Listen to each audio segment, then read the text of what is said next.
Now turn to section 1. You are going to listen to a conversation between two people, a customer and a representative of a company which rents cars. First, you have some time to look at questions 1 to 6.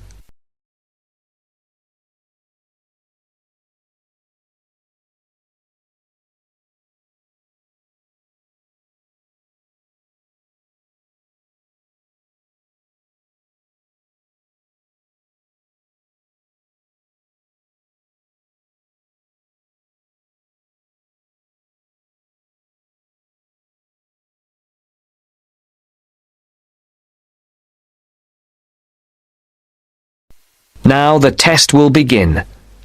Remember, you will hear the recording only once, so answer the questions as you listen. Now listen to the first part of the conversation and answer questions 1 to 6. Thank you for calling Carline. So that we can best help you, can you please press the star button on your phone now? Thank you. Now choose one of the following 4 options by pressing the buttons on your telephone. Press 1 if you would like to make a car reservation. Press 2 if you would like to talk to someone about a car reservation. Press 3 if you would...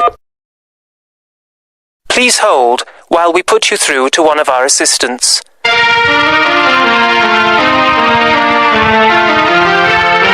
Good morning, Melanie speaking. How can I help you? My name is Mr. Maxine, and I booked a car several days ago to be picked up from Heathrow Airport in London, and I'd like to change the booking. I see. Have you got a reference? Yes, I have it here somewhere on a piece of paper. Here it is. It's A for Alpha, C for Charlie, F for Foxtrot, Y for... Yeah. Yes, the number 15, 15, A for Alpha, and G for Go. Let's see, can I just check that? ACFY15AG. Yes. Mr. John Maxine. Yes, that's it. Okay, so how can I help you? I booked a car for 3 days from this Friday at 6 p.m. to Monday at 6 p.m. Yes, a manual. I'd like to change it for a larger car and an automatic rather than a manual. And I'd also like to book it for 5 rather than 3 days. Okay, let's have a look. We have an estate which is automatic. Yes, that would be perfect. There is a difference in price, though. For the extra 2 days? Yes, but also for the size of the car.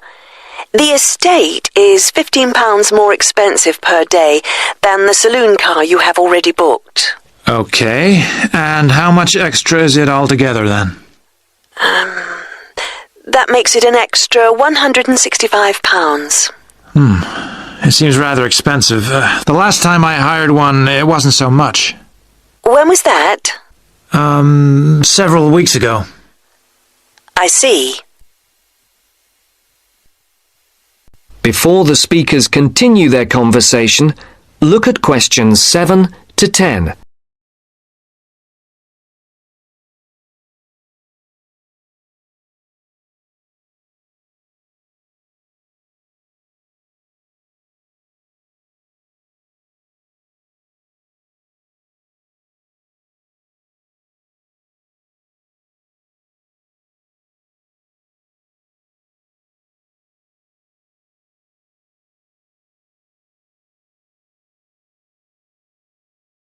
Now listen carefully and answer questions 7 to 10. Well, it's basically because the rates change daily according to the cars available. The estate is the last automatic we have for hire for that period. We have a manual estate which is cheaper, if that would help. No, it has to be an automatic. Okay. Shall I debit your card for the extra £165? Is it possible for me to pay the extra in cash when I pick up the car at the airport? I'm afraid that isn't possible, as there are no facilities for handling cash at that time of the day. That seems odd. It's because the money can't be banked in the evening, and for security reasons, no cash is held on the premises. Okay, you can debit my card. You'll have to give the number to me again. Isn't it logged on the screen? For security reasons, it doesn't come up on the screen when we look at the booking. Any changes, and it has to be entered again. I see. It's 34459911. 3445 9911 4425 4425 7750. 7750. OK, that has now been authorised. Shall we send the receipt to your Park Vale address? Yes, number 40. Is there anything else I can help you with, Mr. Maxine? No, nothing else, thank you. Have a nice trip. Thank you. Goodbye. That's the end of section 1. You now have half a minute to check your answers.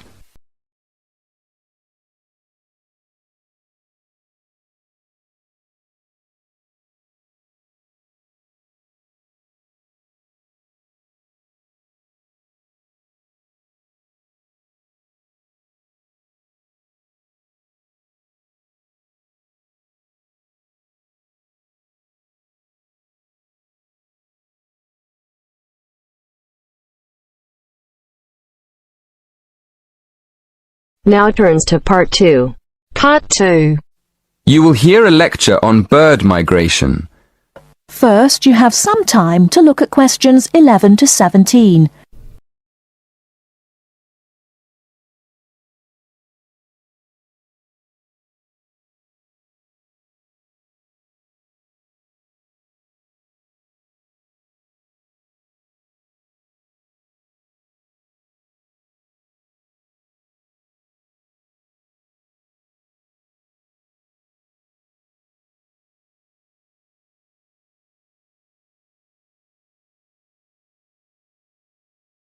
Now, listen carefully and answer questions 11 to 17. My lecture this evening will focus on the migration of birds. That is, how birds fly in big groups from different parts of the world at certain times of the year. In the first part of the lecture, I'll talk about the reasons why birds migrate, when they migrate, and which parts of the world they migrate from and to. To start with, why do birds migrate? Well, there are two main reasons. 1, they migrate to look for food, and 2, they travel to parts of the world that are more suitable for breeding. In fact, these reasons are closely linked.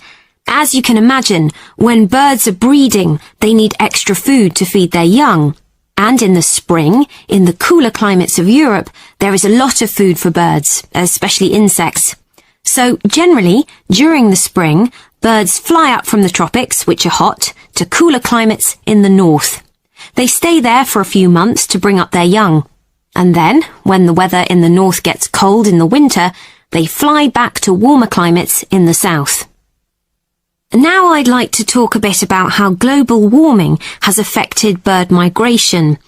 One of the effects of global warming has been to make the spring come earlier in the northern regions of the world. When spring comes early, the plants and insects that birds need to bring up their young are also available earlier. Research has shown that quite a lot of birds have started to migrate earlier because of higher temperatures. But unfortunately for some species, this hasn't been early enough. What I'm saying is that birds that are travelling a long way for breeding may arrive too late to find enough food to feed their young, and their population drops drastically. Scientists are currently researching more about this. Before you hear the rest of the talk, you have some time to look at questions 18 to 20.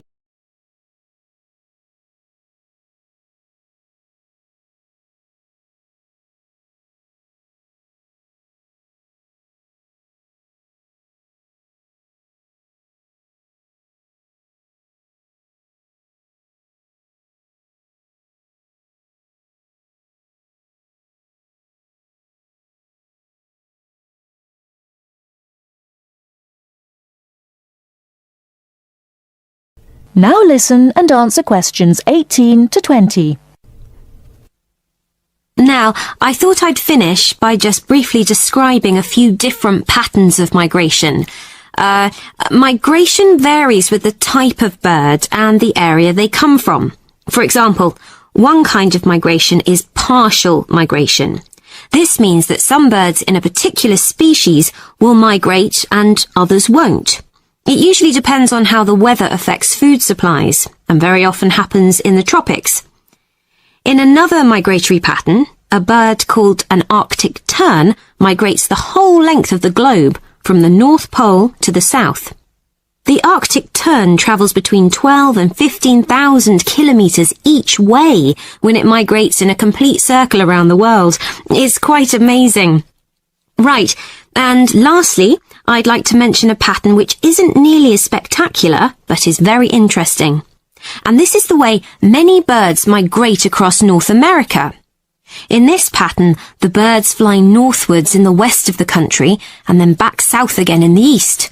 So, if you imagine it, they're actually migrating in a circular pattern, like the hands of a clock, not in a straight line, as we might think. That is the end of part 2. You now have half a minute to check your answers.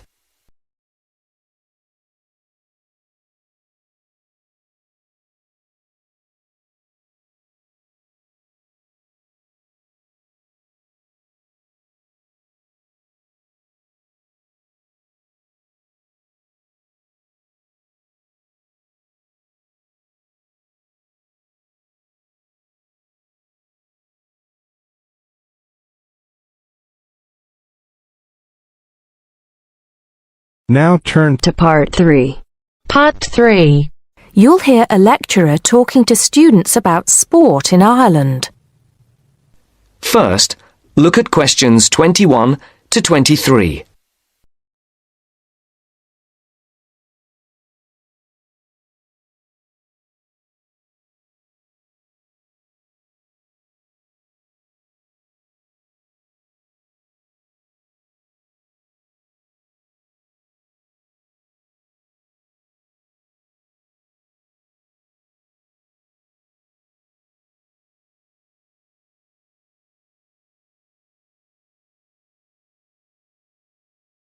As you listen, answer the questions. 21 to 23.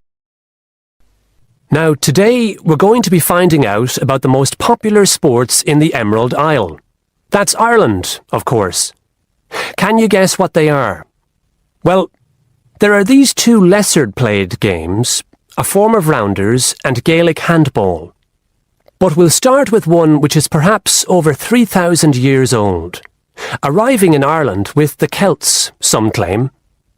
That may be a slight exaggeration, but I consider it to be the fastest field game in the world, and it goes by the name of hurling. Well, that's what it's known as in the English-speaking world anyway. So, what do you have to do? You've got 15 players on a team, one of them the goalkeeper. Each one has a stick called a hurley. Here you are. I've brought mine along. Had it since I was at school. This is what it looks like, and basically you have to get this ball, called a sliotar, that's S-L-I-O-T-A-R,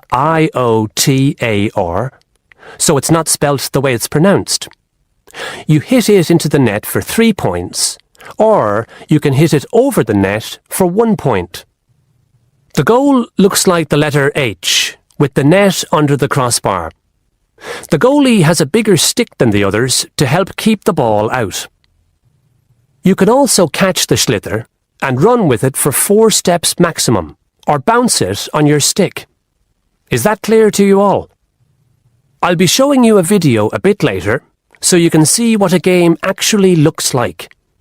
You might like to think of it as a mixture of lacrosse, hockey, and baseball. Oh, and it's played by women too, but it goes by the name of camogie in that case. Before the conversation continues, look at questions 24 to 30.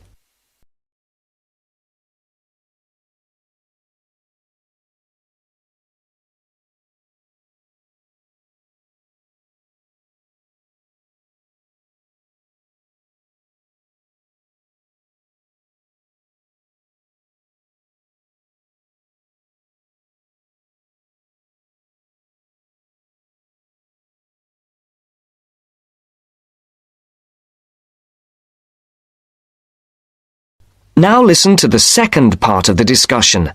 Now listen carefully and answer questions 24 to 30. I'll give you a bit of the history, shall I now? Generally, the golden age of the game is considered to be the 18th century. But systematic rules were first agreed and drawn up at that great shrine of learning, Trinity College Dublin, in 1879, founding the Irish Hurling Union, closely followed just a few years later by the formation of the Gaelic Athletics Association. With greater organisation last century, the All-Ireland Hurling Championship got off to a flying start, and I'm proud to say that my own native city of Cork has won more than 20 titles over the years. But then, so have Kilkenny and Tipperary. Is it only played in Ireland? No. Well, it is the only country with a national team at the moment, but you may be surprised to discover there are hurling clubs in London, as well as in America and Argentina, to name just a few. The other game I'd like to take a little time to introduce you to is Gaelic football, which is played on the same pitch as hurling with the same number of players, but there's no net. You just have to get the ball over your opponent's goalposts. And you can do that by kicking or punching the ball. However, you're not supposed to do that to the players, I might add. Imagine it as a combination of soccer and basketball. But in my opinion, it's a more exciting spectacle than either of those. Excuse my bias, if you will. It's also very popular with women.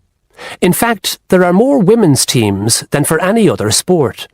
Whether despite or because of the physical contact involved, I wouldn't like to say.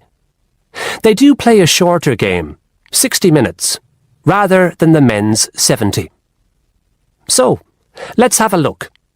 If we can have the lights down, I'll see if I can get this technology to work. That is the end of part 3. You now have half a minute to check your answers.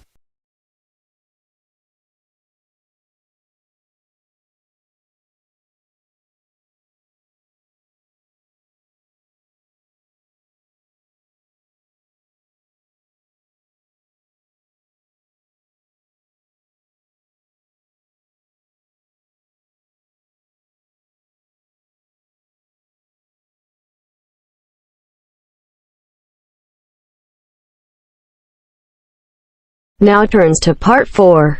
Part 4. You will hear a local radio program giving information about jobs that are available in the area. First, you have some time to look at questions 31 to 40.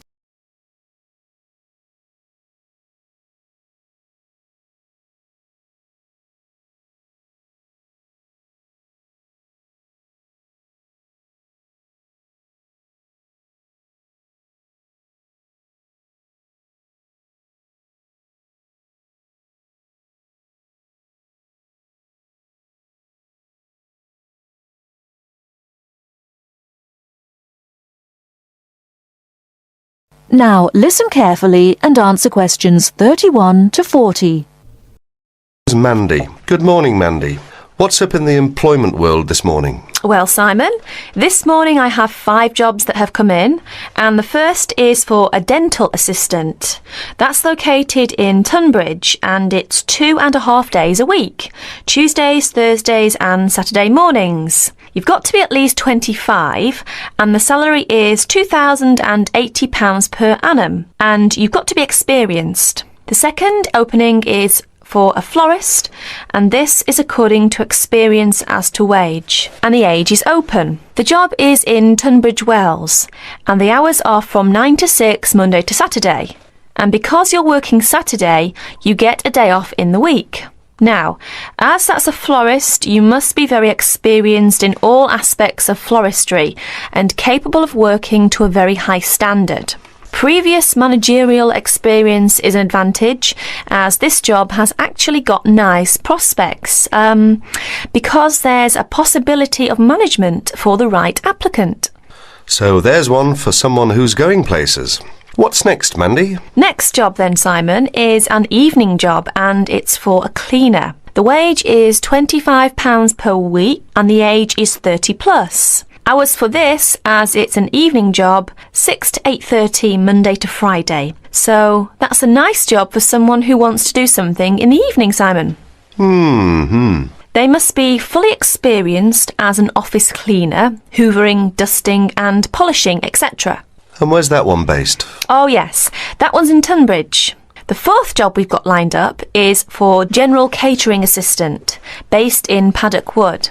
The wage is £48.40 plus full board, so that's full board and it's £48.40. The age is 18 plus and there are alternate shifts on this job.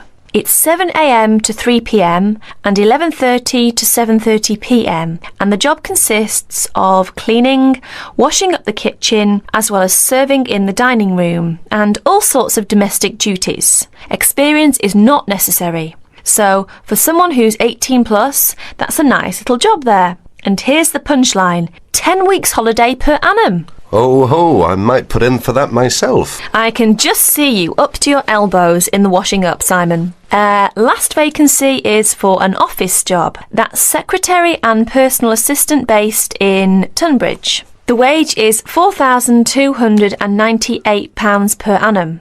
Now, there's a little bit of detail I must give here. It's part-time to start with, 3 days a week for 3 months. So for the part-time, it's 3/5 of £4,298. And then after 3 months, it goes to a full-time job, 9 to 5. That's for someone 21 plus. And the job consists of work as a secretary cum personal assistant to social workers. You need fairly good shorthand and good typing speeds required. And it's also related to clerical work, answering the phone and reception, etc. And because it's working for social workers, you need a responsible attitude and common sense. So, if you're interested in any of these jobs, get in touch with Tunbridge Job Centre on Tunbridge 55499 and ask for extension 30. And that's it, Simon. Thank you very much indeed, Mandy. By the way, that's your day's work done. You can just sit back now and do absolutely nothing. Wouldn't that be nice, Simon? Haha, if only I could. That is the end of section 3. That is the end of part 4. You now have half a minute to check your answers.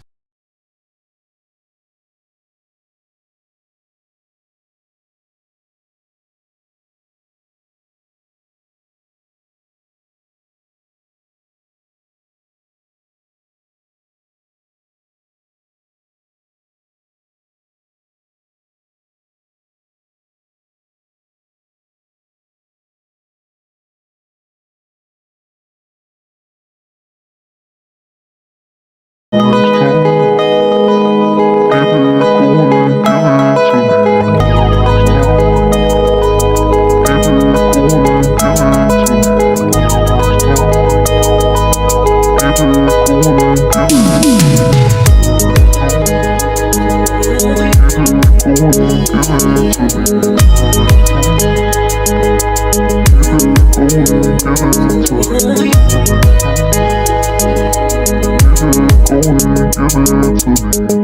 me.